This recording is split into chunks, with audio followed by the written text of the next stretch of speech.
Do you have trouble with your English fluency? Have you ever heard of the shadowing technique? In today's video, let's talk about the shadow technique, why it's good for you, how to do it, and then I'll also give you some tips to make it even better for you. In today's video, you can shadow me. I'll tell you a short story and then you can follow along and shadow as we go. Repeat it as often as you need to get the best benefit for you. Are you guys ready to try out the shadowing technique? If so, then let's get into it. Shadowing is you repeating what someone else is saying right after they say it. It's good because it helps you to understand things in English on a better level.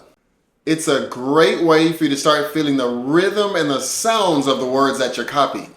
Shadowing is also a great way to really start getting you thinking about English in a way that you may not be used to.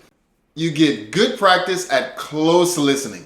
So you will start to notice melody, rhythm, and intonation of the voice that you're shadowing. These are very important when it comes to speaking English. It will give you a big leg up on improving your English fluency as well as pronunciation. The way that you express yourself and your feelings can be greatly improved by incorporating shadowing in your English practice.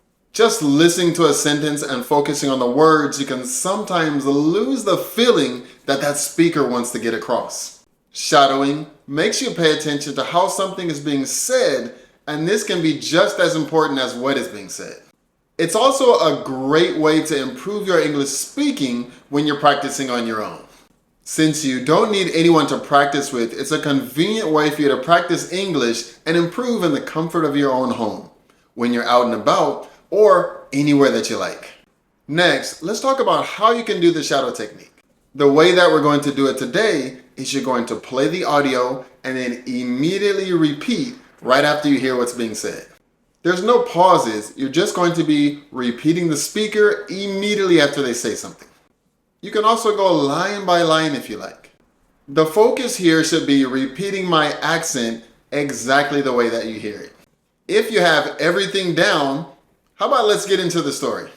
First, just listen to me once, then we'll talk about some key pronunciation points, and then after that you can practice. A few years ago, I was downstairs watching TV when our oldest son came down to tell me that he heard our cat inside the ceiling.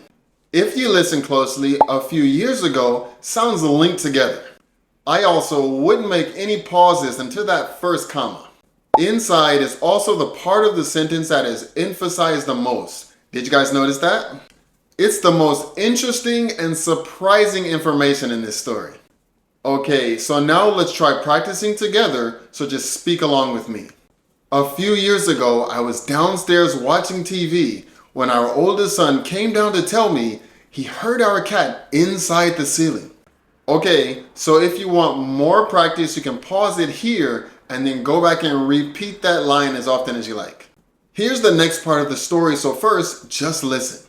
We live in an old house, so I thought that he must be mistaken and that he was just hearing the shifting of an old house. Once again, at the beginning of this sentence, we're using linking. We live in an old house almost sounds like one long word. Catenation is also being used at the end of the sentence. Here, we're connecting the consonant from an to the beginning vowel o to make an old sound almost like one word. Okay, so now let's practice together, so just speak along with me. We live in an old house, so I thought that he must be mistaken and he was just hearing the shifting of an old house. Okay, how did you guys do on this one?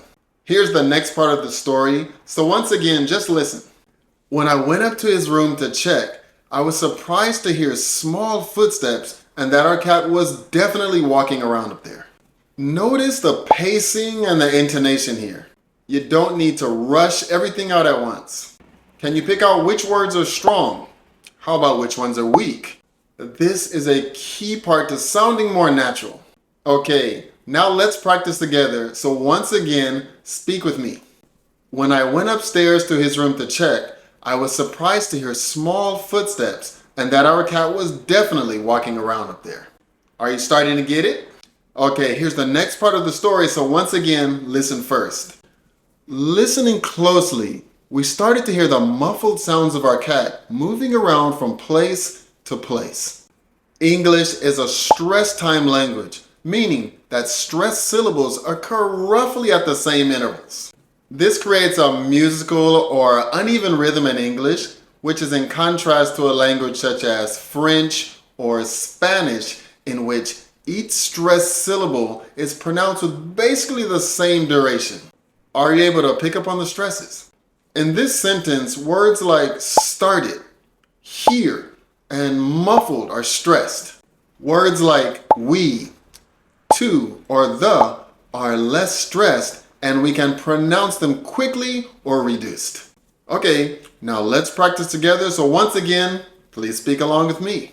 Listening closely, we started to hear the muffled cries of our cat moving around from place to place. Here's the final part of our story, so once again, listen first. After hours of searching the house, I was finally able to find a secret door in our closet that I was able to use to coax her out of the attic and back into the house. One more time, what are you able to hear? Are you starting to notice the linked words? Can you pick up on the rhythm? And once again, which is the most interesting or surprising word in this sentence? Okay, now this will be the final practice together, so speak along with me. After hours of searching the house, I was finally able to find a secret door in our closet that I was able to use to coax her out of the attic and back into the house. Okay, how did you do? Were you able to speak along with me? If not, don't worry, you can practice this video as often as you need until you get it down. Shadowing is a pretty advanced technique, and it can take some time to get used to it. You might also feel a little silly doing it at first, but it really is a great way for you to improve your pronunciation and to sound more fluent and natural. Let me know if you enjoyed this lesson and if you would like to do more shadowing lessons like this. You can also share this video with someone else that you think would like it. Then you can click right here to learn more. Thank you guys so much for watching. I look forward to seeing you in the next video. See you.